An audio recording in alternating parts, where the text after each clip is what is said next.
So let's start. আমরা গত ক্লাসে দেখেছিলাম myth জিনিসটা কি আমরা দেখেছিলাম. We studied to get the definition of myth in the last class. Myth জিনিসটা কি আমরা একটু বুঝেছিলাম. The myth জিনিসটা কি বলেছি? গল্প, কাহিনী, কিচ্ছা. হ্যাঁ, তারপরে আমরা লিটারেচার দেখেছিলাম. What is literature? লিটারেচার আমরা বলেছিলাম যে সাহিত্য. এখানে মানুষের জীবন রিলেটেড, লাইফ রিলেটেড, বা এটা এমন একটা জিনিস যেটার সাথে এভরিথিং. যেমন আমরা যদি এখানে দেখি লিটারেচার জিনিসটা, এখানে আমরা কি বলছি? লিটারেচারটাকে বলা হচ্ছে যে এখানে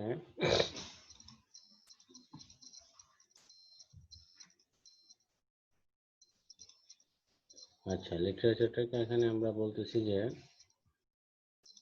ওই যে আমরা একটু আবার ডেফিনিশনগুলো আমরা একটু দেখে নিই. হ্যাঁ, এই যে ডেফিনিশনগুলো আমরা একটু দেখে নিই আবার, তাহলে ভালো হবে.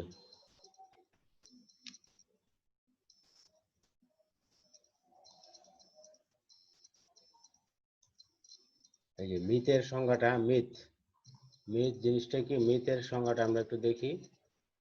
মিথের সংজ্ঞাটা হলো কি? an ancient story or set of stories especially explaining the early history of a group of people. তো মিথ জিনিসটা কি? usually traditional way of ostensibly আপাত দৃষ্টিতে historical events that serves to unfold part of the world view of a people or explain practice, belief or natural phenomena. ওকে, তাহলে এখানে কি বলছে যে এখানে একটা কল্পিত কাহিনী, ঠিক আছে, যেখানে একটা পুরাতন একটা ইতিহাস থাকবে, একটা কল্পিত কাহিনী থাকবে. এই যে এখানে বলা আছে যে কি বলছে, সাধারণত বিশ্ব জগৎ, পৃথিবী, প্রকৃতি, মানব সভ্যতা ইত্যাদি উৎপত্তি ও স্বভাব ব্যাখ্যা করতে প্রাচীনকালে মধ্যযুগে এই লোক ও কাহিনীর জন্ম হয়েছিল. যেমন কেউ সূর্যের দেবতা, কেউ সমুদ্রের দেবতা, এগুলো মনে করে. ঠিক আছে. আজ গ্রিক মিথ শব্দ অর্থ হলো পুরাণ, মানে এটা এসেছে গ্রিক শব্দ মিথোস থেকে. মিথোস মানে হলো গল্প বা কিচ্ছা. ঠিক আছে. তাহলে মিথ কথাটা মানে হলো কি? গল্প বা কিচ্ছা. আমরা এটা বুঝে গেলাম. এবার আমরা আরেকটা দেখব. এটা হলো তোমার মিথ গেল. এবার আমরা দেখব লিটারেচার জিনিসটা কি. আচ্ছা, লিটারেচার জিনিসটা, সাহিত্য জিনিসটা কি আমরা একটু দেখব. লিটারেচারের এখানে সংজ্ঞায় কি বলা হয়েছে? এই যে এখানে বলা হয়েছে যে most generically is anybody or collection of written work. More restrictively, literature refers to writing considered to be an art form or any single writing deemed মানে to think or judge to have artistic or intellectual value. তো এখানে কি বলা হয়েছে যে writings in prose or verse, writings having excellence form of expression, মানে একটা এক্সপ্রেশনটা একটা আর্টিস্টিক ওয়েতে থাকবে. লিটারেচার মানে যে এখানে একটা রাইটিং, একটা রিটেন একটা পার্ট থাকবে এটাতে, এবং রিটেন পার্ট, এবং এটাতে একটা আর্টিস্টিক একটা ব্যাপার থাকবে. Art is to have an artistic and intellectual value, যেটার মাঝে কিছু ভ্যালু অ্যাড করা থাকবে. ঠিক আছে. or sometimes deploys language in ways that differ from ordinary usage. যে সাধারণভাবে যে আমরা ভাষা ব্যবহার করি, এটাকে যদি কোনো কিছু অসাধারণভাবে সুন্দরভাবে উপস্থাপন করে, that is literature. In Latin root,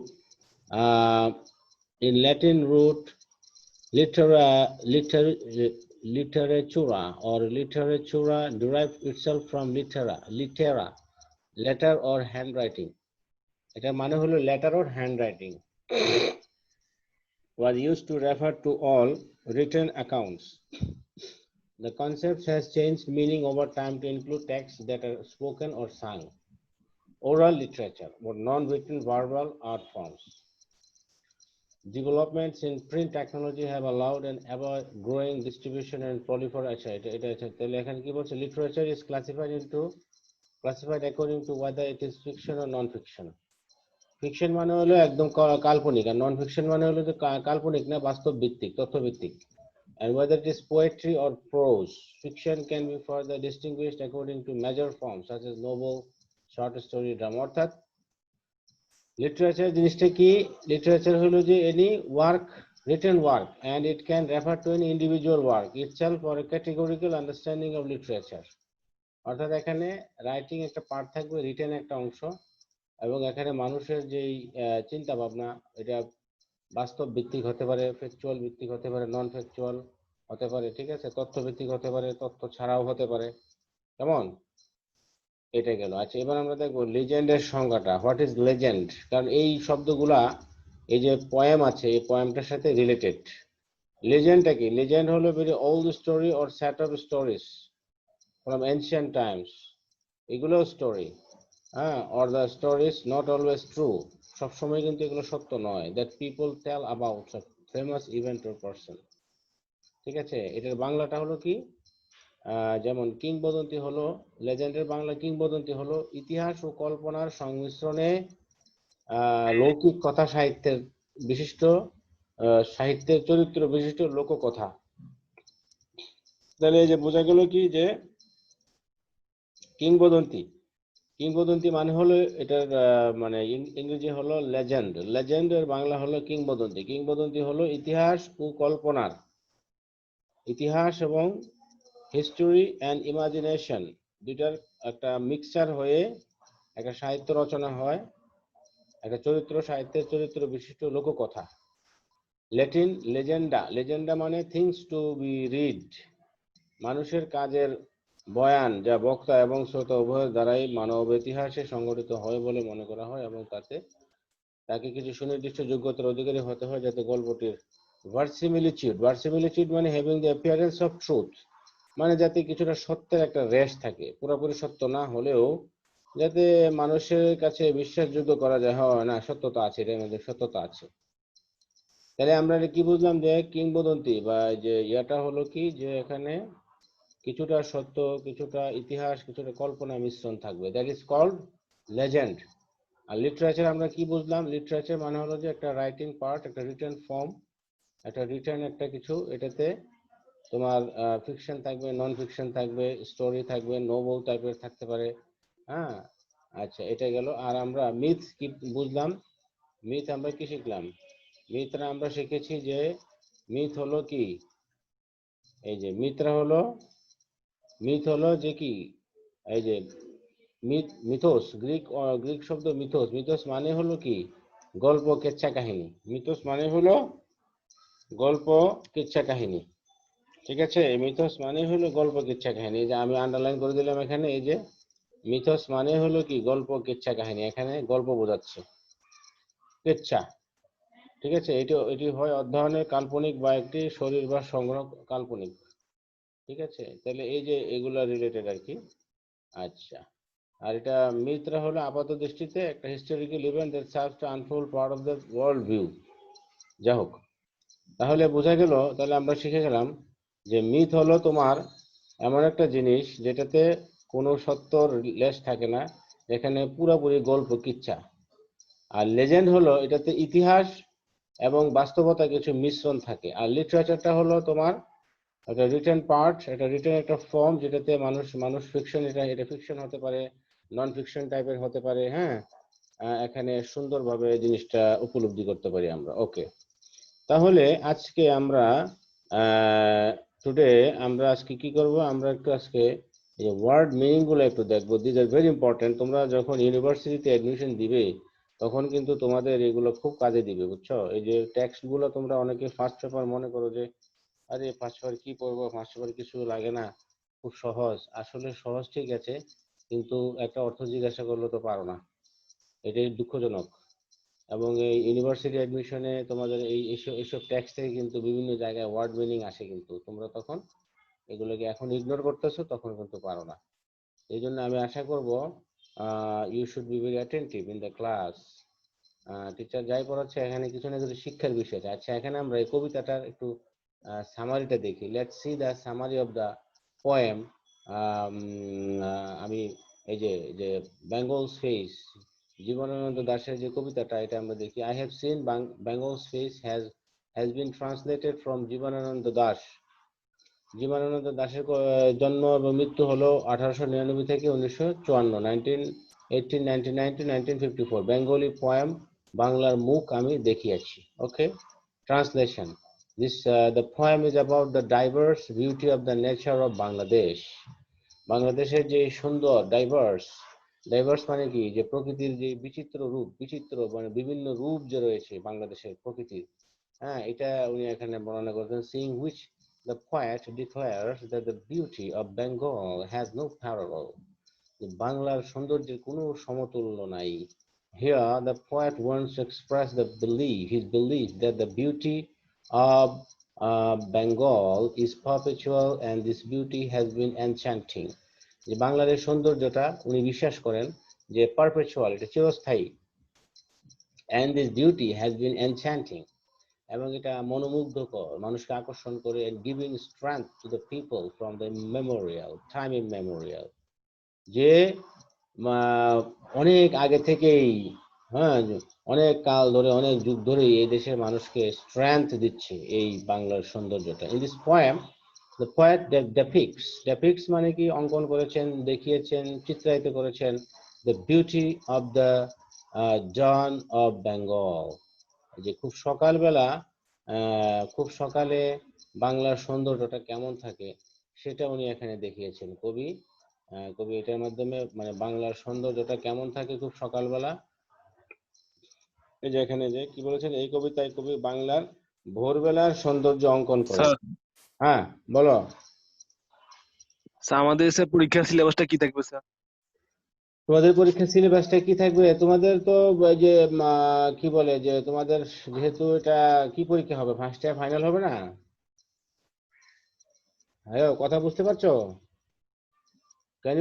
first year final sir. তো তোমাদের তো যে ওখানে স্যার কি বলেছে, যে প্রিন্সিপাল স্যার যে একটা নোটিশ দিল, ওখানে ওটা ভালো করে পড়ো না। ওখানে তো তোমাদের বলা আছে যে তোমাদের যতটুকু পর্যন্ত পড়ানো হবে এটার ভিতরেই থাকবে, তাই না? তারপরেও তুমি জিজ্ঞাসা করেছো, আমি আরো টিচারদের যারা আছে, ইংলিশ ডিপার্টমেন্টের যারা আছেন তাদের সাথে কথা বলবো। হ্যাঁ, তো এমনিতে তোমাদের আর কোনো সমস্যা আছে কিনা? আমি আসলে আমার মতো করে পড়াচ্ছি, ঠিক আছে? আমি মনে করতেছি যে this poem is very important for your HSC as well as for your admission test. বিভিন্ন শব্দ আসে এখান থেকে বিভিন্ন সময়, হ্যাঁ।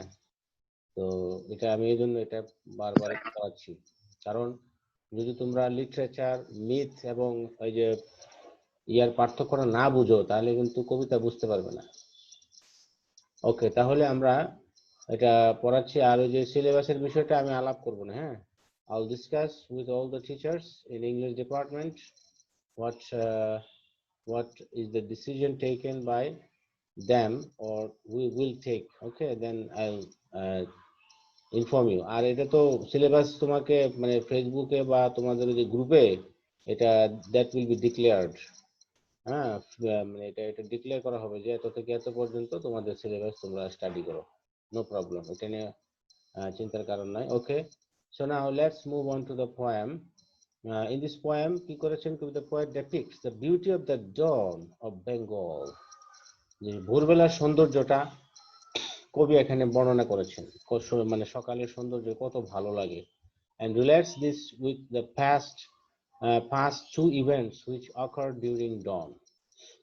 অর্থাৎ এখানে কবি এখানে সকালের সৌন্দর্য, এই কবিতায় কবি বাংলার ভোরবেলার সৌন্দর্য অঙ্কন করেছেন, সকালবেলার যে সৌন্দর্যটা উনি এখানে দেখিয়েছেন, এবং এর সাথে অতীতের সকালবেলার ভোরবেলার দুইটা ঘটনাকে উনি সম্পৃক্ত করেছেন, ঠিক আছে? এই যে এখানে in this poem the poet depicts the beauty of the dawn of Bengal and relates this with the past two events which occurred during dawn. আরো দুইটা ঘটনা ঘটেছিল সকালবেলা খুব ভোরে, ওই দুইটা ঘটনার সাথে উনি যে সকালবেলা দেখছেন সৌন্দর্যটাকে, এটাকে রিলেট করেছেন। এটা এখানে কি বলছে, walking up at dawn the poet witnesses the game of shadow and light amidst nature. খুব সকালবেলা যখন উনি ঘুম থেকে উঠলেন, উনি উঠে দেখলেন, কি দেখলেন, যে একটা ছায়া এবং আলোর একটা, প্রকৃতিতে আলো ছায়ার একটা খেলা চলছে।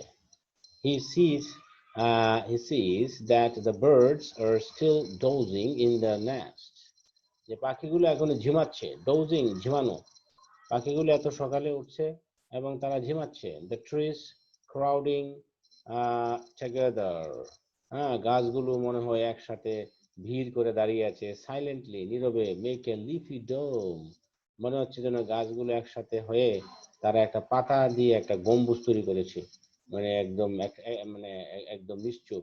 আন্ডার উইচ শ্যাডো প্রিভেলস, এবং ওই গম্বুজের নিচে মনে হচ্ছে যেন অনেকগুলো ছায়া ছায়া পড়েছে নিচের দিকে, হ্যাঁ, among the clusters of bushes, এবং এই ছায়াগুলো পড়েছে কোথায়?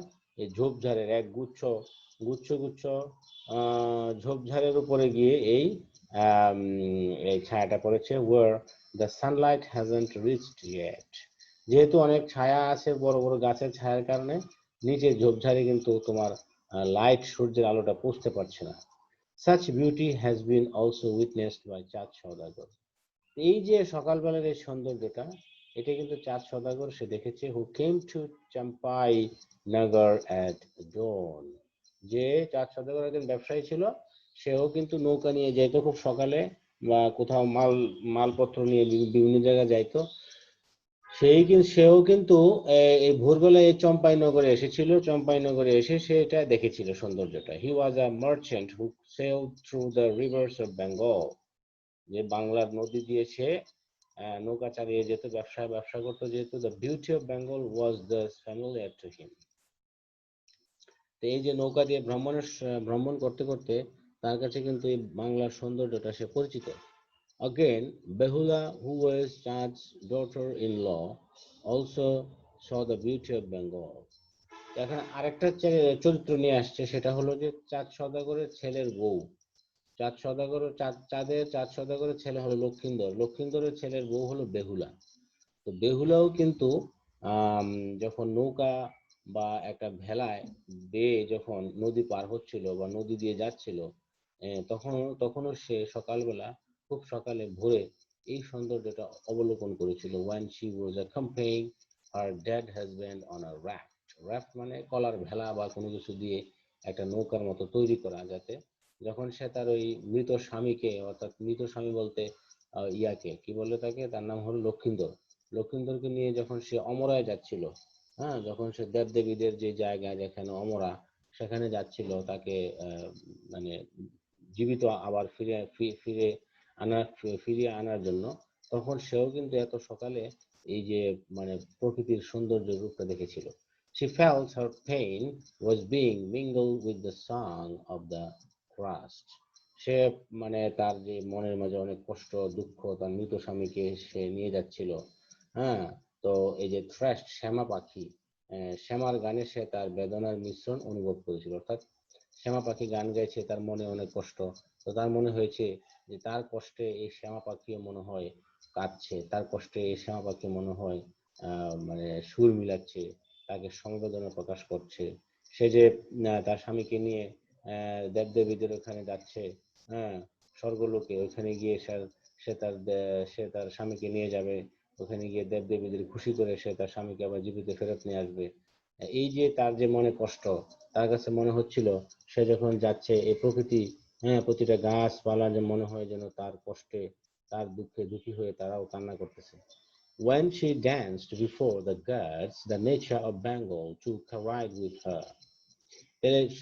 তার কাছে মনে হয়েছিল যে বাংলার সৌন্দর্যটা এত, বাংলার সৌন্দর্য, বাংলার প্রকৃতি এত মানে কোমল, এত নির্মোহ, এত এত সহানুভূতিশীল, যে সে যখন মানে ওই যে গডদের সামনে গিয়ে নাচতেছিল, তখন বাংলার প্রকৃতিও তার সাথে কান্না করতেছিল। এই যে এখানে বলেছে, যখন সে দেবতাদের সামনে নাচলো, তখন বাংলার প্রকৃতিও তার সাথে কেঁদে উঠলো। হ্যাঁ, তাহলে এখানে আমরা কি দেখলাম, যে বাংলার, অর্থাৎ কবি এখানে বুঝাতে চাচ্ছেন যে বাংলার যে সৌন্দর্যটা শুধুমাত্র কেবল বাইরের দিক দিয়ে নয়, বাংলার সৌন্দর্যটা অভ্যন্তরীণ একটা সহানুভূতিও আছে। যে সৌন্দর্য কেবল উপর দিয়ে খালি একটা সুন্দর খালি চামড়া হইলে হবে না, ভিতরের মনটাও ভালো থাকতে হবে।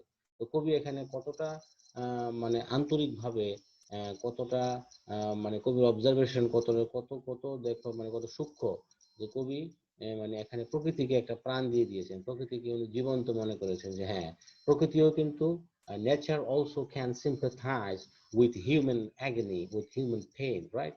সো এখানে কবি এখানে প্রকৃতিকে জীবন্ত মূর্ত করে ফেলেছেন। হি হ্যাজ পার্সনিফাইড, তাই উনি কবিকে বিমূর্ত থেকে মূর্ত তৈরি করে ফেলেছেন। He has personified nature to have human feelings, human fellow feelings, right? So এখানে কবি এখানে প্রকৃতিকে মূর্ত করে ফেলেছেন। প্রকৃতি মানুষের মতোই ভাবতে পারে, প্রকৃতি মানুষের সাথে সমবেদনা করতে পারে। অর্থাৎ বাংলার প্রকৃতি এতটাই জীবন্ত যে এটা মানুষের দুঃখ কষ্ট বুঝতে পারে, মানুষের দুঃখ কষ্টের সাথে এটা কাটতে পারে, যদি আমরা ওইভাবে এটাকে ট্রিট করি। Thus, the nature here became sympathetic and gave her the strength to overcome the ordeal. যে প্রকৃতি তাকে কি করেছে, তার সাথে যেই সহানুভূতি প্রকাশ করেছে এবং তার যে একটা পরীক্ষা দেবতাদের সামনে, যে এভাবে প্রকৃতি তার প্রতি সহানুভূতিশীল হয়েছিল এবং তাকে অগ্নি পরীক্ষায় উতরে যাবার শক্তি জুগিয়েছিল।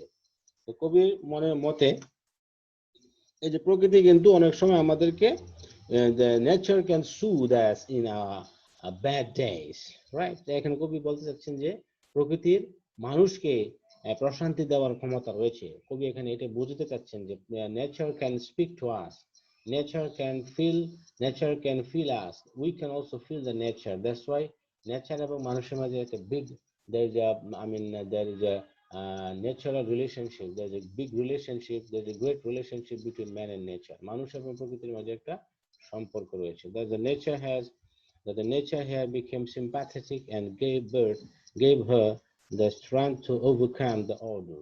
Order মানে বিপদ, সমস্যা। To conclude, the poet here explains that since Bengal's nature has so much to give, it need not seek anywhere else for peace and beauty. তো এই যে কবি এতক্ষণ বলেছেন যে দেখো প্রকৃতি, বাংলার প্রকৃতি কত সুন্দর, খালি বাইরের দিক দিয়ে সুন্দর নয়, এটা মানুষের সাথে it can communicate with people, it exercises a formidable influence over the people here. যে আমাদের প্রকৃতি আমাদের জীবনে ব্যাপক প্রভাব বিস্তার করছে, যার ফলে কবি এখানে বলতে চাচ্ছেন যে এই বাংলার যে সৌন্দর্য, এটা এত সুন্দর যে অন্য কোনো সুন্দর আমি আর দেখতে চাই না। তাহলে এখানে আমরা পরবর্তী স্লাইডে যাই। এখানে বলা আছে যে এই যে আমরা মূল বিষয়টা কিন্তু আমরা এখানে দেখে নিলাম, that is the main point, main focus এখানে। আচ্ছা, এখন আমরা কিছু will see some word meaning আমরা দেখবো। অ্যাটেম্প মানে হলো যে প্রচেষ্টা করা, ট্রাই, এন্ডেভার, ওকে। বিহোল্ড দেখা, টু সি অর লুক, এটা সিনোনিম কি সাইট, আর অ্যান্টোনিম হলো unseen। আর অ্যাটেম্প চেষ্টা করা, ভার্ব, এটা হলো ট্রাই, এন্ডেভার অর্থ চেষ্টা করা। ক্লাম্প ঝোপঝাড়, noun. One deep bush, synonym thicket, bush. তারপরে তোমার ক্লাম্প নাউন, গুচ্ছ ঝাড়। আর স্মল গ্রুপ অফ থিংস, মানে ক্লাম্প কথাটা মানে হলো গুচ্ছ, এক গুচ্ছ, এক ঝাড়, হ্যাঁ গুচ্ছ আর কি। গ্রুপ ক্লাস্টার মানেও গুচ্ছ। আচ্ছা, আবার ক্লাম্প বলতে ঝোপঝাড়ও বোঝাচ্ছে, থিকেট, বুশ। তারপর হলো কানেকশন তো তোমরা জানো, সম্পর্ক, নাউন। রিলেশন, কনসার্ন, আর উল্টা অ্যান্টোনিম হলো ডিসকানেকশন। কনটেক্সট মানে কি? কনটেক্সট মানে হলো নাউন, এটা একটা নাউন, এটা মানে হলো যে তোমার কোনো একটা সিচুয়েশন, একটা অনুষঙ্গ, প্রসঙ্গ। Formula, aphorism, topic. আচ্ছা, তারপর হলো কালচার নাউন, এটা তো তোমরা জানোই, লার্নিং। আচ্ছা, তারপরে কি আছে এখানে, কিছু শব্দ আরো আছে এখানে। এই শব্দগুলো আমরা একটু দেখি, তাহলে এখানে কি বলছে, এই যে দেখো, একটু বড় করে দিই তাহলে জিনিসটা বোঝা যাবে এখন। আচ্ছা, দেখো এখানে কি বলছে, ডার্কনেস অন্ধকার, অবসকিউরিটি যেখানে অস্পষ্টতা। অ্যান্টোনিমটা হলো লাইট, ব্রাইটনেস। তো ডার্কনেস এটা একটা নাউন, এটার অ্যাডজেক্টিভটা হলো ডার্ক, ভার্ব হলো ডার্কেন। এটা খেয়াল করতে হবে, এগুলো খুব ইম্পর্টেন্ট অ্যাডমিশন টেস্টের জন্য, কোনটা অ্যাডজেক্টিভ কোনটা নাউনে, ভার্বে কি হবে, হ্যাঁ। আচ্ছা, ডোন মানে হলো কি ভোর, উষা, খুব ভোর, the time when sun rises, হ্যাঁ সান যখন রাইজ করে তখনের সময়টা মর্নিং, হ্যাঁ। অরোরা, ঠিক আছে, অরোরা। আচ্ছা, এবার ইয়াটা হলো ডাস্ক, সন্ধ্যা বা গোধূলি। ওকে, তারপরে হলো তোমার ডেসক্রাইব, তো তোমরা জানো নেরেট, টেল, আর এটা উল্টা হলো কনসিল। আচ্ছা, ডেসোলেট, ডেসোলেট মানে হলো জনশূন্য, অ্যাডজেক্টিভ। হ্যাঁ, ডেসোলেট মানে হলো জনশূন্য, নিরানন্দ একদম। যেমন এখানে থিঙ্ক লাইক আইসোলেটেড, মানে তোমার সাথে কেউ নাই, তুমি একা। ডেসোলেট পারসন, ডেসোলেট প্লেস। যেমন এখানে ব্লিক, লোনলি। হ্যাঁ, আর এটার ইয়েটা হলো ক্রাউডি ম্যাস, খুব ভিড়পূর্ণ মানুষের জায়গা।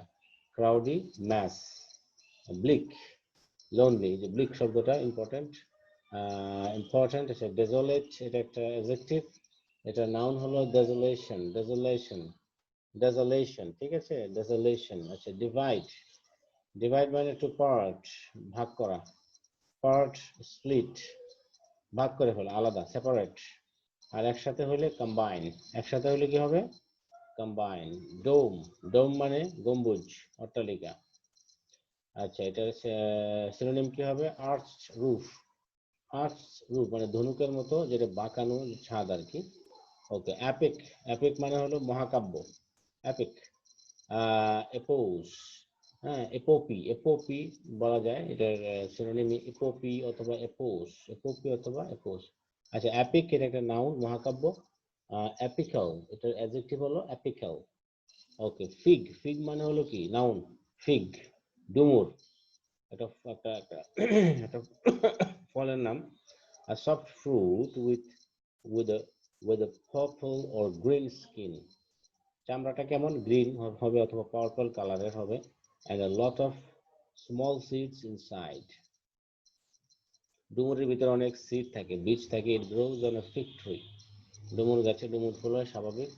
আচ্ছা, তাহলে এখানে কি বলছে, গেজিং, গেজিং, গেজিং মানে হলো যে, গেজিং মানে কি, গেজিং মানে হলো যে এক দৃষ্টিতে তাকিয়ে থাকা, to have an আনফলেন look.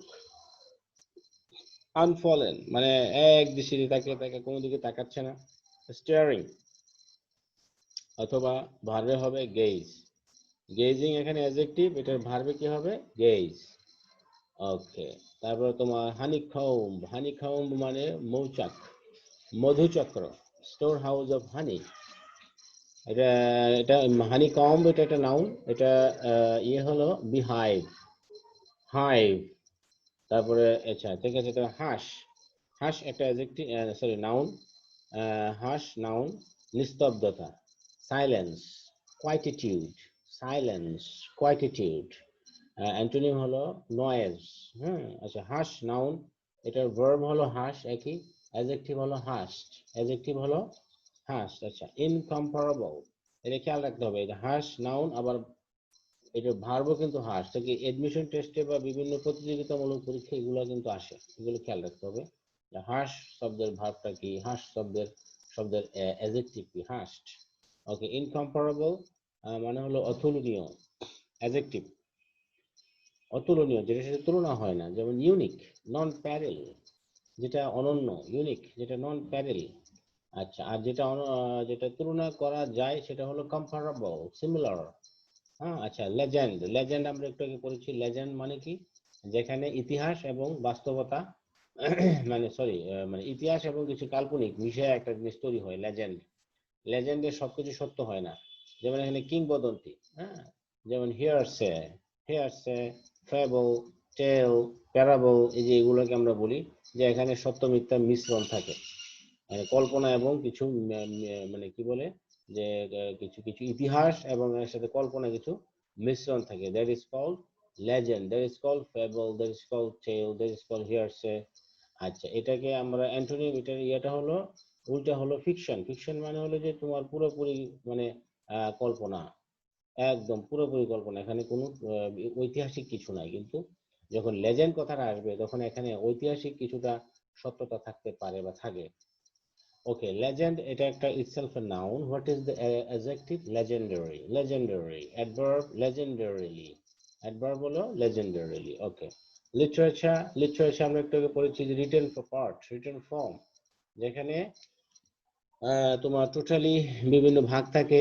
লিটারেচারে fiction হতে পারে, নন ফিকশন হতে পারে, অর্থাৎ ফিকশন মানে পুরোপুরি কাল্পনিক, আর নন ফিকশন মানে হলো যে একদম বেসড অন ফ্যাক্ট, ফ্যাকচুয়াল নিয়ে কোনো কিছু লেখছে, যেমন ওষুধ কোম্পানির বিভিন্ন যে মেডিসিন, নতুন নতুন মেডিসিন বের করলে ওরা কিন্তু এগুলোর উপরে বিভিন্ন বই বের করে, তো ওইটাও কিন্তু লিটারেচার।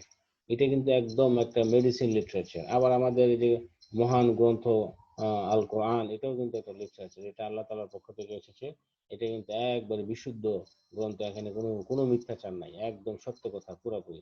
তাহলে এই যে লিটারেচার, হ্যাঁ, সব সাহিত্য, তো সাহিত্য হতে পারে কাল্পনিক, হতে পারে একদম বাস্তব ভিত্তিক, ঠিক আছে, এটা গল্প, স্টোরি, উপন্যাস, সাহিত্য, মানে কবিতা হতে পারে। তাহলে এখানে বলছে রাইটিং, ফিকশন, কম্পোজিশন। ওকে, তারপরে মেডিভেল, মেডিভেল মানে হলো মধ্যযুগীয়, হ্যাঁ, মধ্যযুগীয় অ্যাডজেক্টিভ। এটা হলো গৌতিক, গৌতিক। মেডিভেল মানে মধ্যযুগীয়, গৌতিক এই যে মধ্যযুগীয়, আর এটা হলো মডার্ন, আধুনিক। মেডিভেল এটা হলো অ্যাডজেক্টিভ, আর এটা নাউন হলো মেডিভেলিজম, মেডিভেলিজম। এটা নাউন হলো মেডিভেলিজম। আচ্ছা, মিথ, আমরা একটু আগে বলেছি, মিথ হলো সম্পূর্ণরূপে কিচ্ছা কাহিনী, গল্প। এটাকে অনেকে লেজেন্ড বলে, অডিশন বলে। তবে লেজেন্ডের মধ্যে মিথের মধ্যে পার্থক্য রয়েছে। মিথ জিনিসটা সম্পূর্ণরূপে এখানে কল্প কাহিনীর উপর ভিত্তি করে রচিত। আর লেজেন্ড কথাটা আমরা বুঝেছি, লেজেন্ডটা হলো মানে লেজেন্ড হয়তো মিথের সিনোনিম, কিন্তু ওই অর্থে সিনোনিম না, এক্সাক্ট অর্থে সিনোনিম বলা যাবে না, কিন্তু দুটোর মধ্যে পার্থক্য আমরা বুঝেছি। আর মিথের উল্টা হলো, মিথ এর উল্টা হলো ফ্যাক্ট। তাহলে মিথ শব্দটা হলো, myth itself is a noun. So what is the another noun of myth is mythology, mythology অথবা mythology। adjective হলো mythological, mythological, okay। Raft, raft হলো কাঠের বা গাছের ভাসমান একটা কিছু দিয়ে একটা নৌকার মতো তৈরি করা। ধরো তোমার নৌকা নাই, তুমি আমাদের গ্রামাঞ্চলে এরকম এই যে কলা গাছ দিয়ে অনেক সময় দেখা যায় যে বিভিন্ন জোড়া দিয়ে নৌকার একটা মানে রিপ্লেসমেন্ট হিসেবে এগুলো ভাসে, তো নৌকার মতো এগুলো ইউজ করা যায়। তো রাফট হলো এই ধরনের টাইপের কি ভেলা, কলা গাছের ভেলা, বা কাঠ কাঠ দিয়েও তৈরি করা যায়, অন্য কিছু দিয়ে যেগুলো ভাসে আর কি। তো রাফট, ঠিক আছে। এটা ফ্লোট, হপিং, ফ্লোট করে যেগুলো, যেগুলো হপিং করে, এটা ভার্ব, ভার্বের রূপও একই, নাউনের রূপ আছে। রেজিস্টার নিবন্ধন করা, ভার্ব। এনরোল, এন্টার, এটা ইজি। তারপর ডিলিট, ইরেজ, এটা উল্টা। আর রেজিস্টার হলো নিবন্ধন করা, ভার্ব। রেজিস্ট্রেশন নাউন, আর রেজিস্টার্ড অ্যাডজেক্টিভ। ওকে, রিপ্রেজেন্ট মানে সোজা, ভার্ব এটা, প্রতিনিধিত্ব করা। করেসপন্ড, করেসপন্ড করা, পারফর্ম করা, এটা নাউন হলো রিপ্রেজেন্টেশন। ওকে। রেসপন্স প্রতিক্রিয়া, সাড়া দেওয়া, আমরা জানি। অ্যান্সার, রেসপন্স একটা noun. Answer, reaction, reply, adjective হলো রেসপন্সিভ।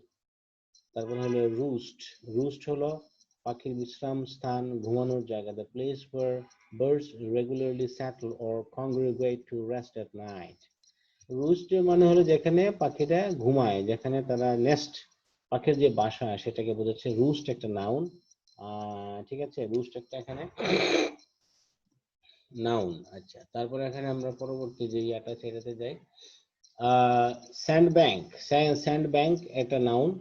এটা মানে হলো কি বালুতট, যে এটা কি বলছে, an area of sand that is formed in or at the edge of a river or sea। ওই যে সমুদ্র তট আর কি, মানে যে আমরা যে কক্সবাজার সি বিচ বলি, যেখানে অনেক বালু থাকে, যেটা আমরা অনেকে যাই বিভিন্ন সময় ঘুরে, বা নদীর পাশে অঞ্চল, হ্যাঁ, যেখানে অনেক বালু থাকে, সি শোর আর কি, সোজা কথা, সমুদ্র তীর। আচ্ছা, সিন দৃশ্য, নাউন। ভিউ লুক, হ্যাঁ। আচ্ছা, তারপরে সেকশন, নাউন এটা, অধ্যায়, বিভাগ। চ্যাপ্টার, পার্ট, ডিভিশন, এটা সেকশন, এটা একটা নাউন, এটার ভার্ব একই, ভার্ব ও সেকশনই, হ্যাঁ, ভার্ব কিন্তু সেকশন, আর এটার অ্যাডজেক্টিভ হলো সেকশনাল। সিক মানে খোঁজা, ভার্ব, ভার্ব এটার হলো সিক মানে খোঁজা, ভার্ব। এটার হলো এক্সপ্লোর করা, এক্সপ্লোর করা মানেই সিক করা, খোঁজা। আর এটা হলো নেগলেক্ট। সিক ভার্ব, এটা নাউন হলো সিকার, আর অ্যাডজেক্টিভ হলো সিকিং। আচ্ছা, সাইট, সাইট মানে ভার্ব, এটা হঠাৎ দেখতে পাওয়া বা দৃশ্য, এটা হলো সি, হ্যাঁ, সি দেখা। নাউন, সাইটের বা সাইট ভার্ব, নাউনও ভার্ব, নাউনও, নাউনেও একই সাইট। অ্যাডজেক্টিভ হলো সাইটলেস, সাইটেবল, সাইটলেস, সাইটেবল। এই যে খেয়াল রাখতে হবে যে কোনো কোনো শব্দের ভার্বের রূপ যা, নাউনের রূপও তা কিন্তু আছে। স্টেটমেন্ট, স্টেটমেন্ট হলো নাউন। ডেসক্রিপশন, বিবৃতি। explanation, assertion, explanation, assertion, কোনো কিছু ব্যাখ্যা দেওয়া, বিবৃতি দেওয়া। এটার ভার্ব হলো স্টেটমেন্টের ভার্ব হলো স্টেট। আচ্ছা, স্ট্রিং মানে হলো দড়ি, নাউন, হ্যাঁ, রোপ, ফিলাট, ফিলাট, এটার ভার্বের রূপ একই, নাউনের মতোই। স্ট্রিং যেরকম নাউন, আবার স্ট্রিং ভার্ব। আচ্ছা, সোয়ালো মানে বাবুই পাখি বা একটা পক্ষী বিশেষ, one kind of bird, noun. Sparrow, চড়ুই পাখি, স্প্যারো, বার্ড। হ্যাঁ, আচ্ছা ঠিক আছে। থিম্যাটিক হলো থিম্যাটিক, কি বলছে এখানে, relating to or based on subject or theme, কোন একটা মূল বিষয়কে কেন্দ্র করে। এখানে রাগ সংক্রান্ত, রাগ বলতে কিন্তু রাগী মানুষ না, এরকম না, অর্থাৎ কোন একটা থিম, কোন একটা বিষয়বস্তু, একটা ভাব নিয়ে, যে যেই ভাবের উপর ভিত্তি করে কোনো কিছু, থিম্যাটিক এটা। আচ্ছা, আর এটা উল্টা হলো আনথিম্যাটিক, আনথিম্যাটিক, আর অ্যাডভার্ব হলো থিম্যাটিক্যালি। ওকে, ওকে। থ্রাশ মানে গায়ক পাখি, the singing bird, songster, song bird, এটা নাউন। ট্রান্সলেশন এটা অনুবাদ, এক্সপ্লেনেশন, ইলুসিডেশন, হ্যাঁ, অনুবাদ, নাউন। আচ্ছা, ভার্ব হলো ট্রান্সলেট, অ্যাডভার্ব হলো translatable, translatable. Okay, wake tail, wake tail noun. দোয়েল, দোয়েল ওয়ান কাইন্ড অফ বার্ড, অনেকগুলো পাখির নাম বলা আছে, ওয়েক টেল, তারপরে সোয়ালো, তারপরে বলা আছে কি আর একটা পাখি আছে থ্রাস্ট, হ্যাঁ, থ্রাস্ট এই যে পাখির নাম। ওয়েক টেল এটা একটা পাখি, দোয়েল, দোয়েল পাখি। আচ্ছা, হামিং বার্ড, ম্যাগপাই, ঠিক আছে, এই যে এগুলা। তারপরে ওয়েল মানে দুঃখ প্রকাশ করা, কান্নাকাটি করা, verb to express regret, condole, mourn, condole করা, হ্যাঁ, মোর্ন করা, দুঃখ সুখ প্রকাশ করা, সেলিব্রেট করা, এটা উল্টা। হ্যাঁ, আর নাউন হলো ওয়েল, একই। আচ্ছা, ওয়েনিং, ওয়েনিং মানে হলো যে ক্ষীয়মান, অ্যাডজেক্টিভ, হিউম্যান যেটা মানে আস্তে আস্তে ক্ষয় হয়ে যাচ্ছে, ডিক্লাইনিং, ডিক্রিজিং, রটেন, যেটা ধীরে ধীরে ক্ষয় হয়ে যাচ্ছে।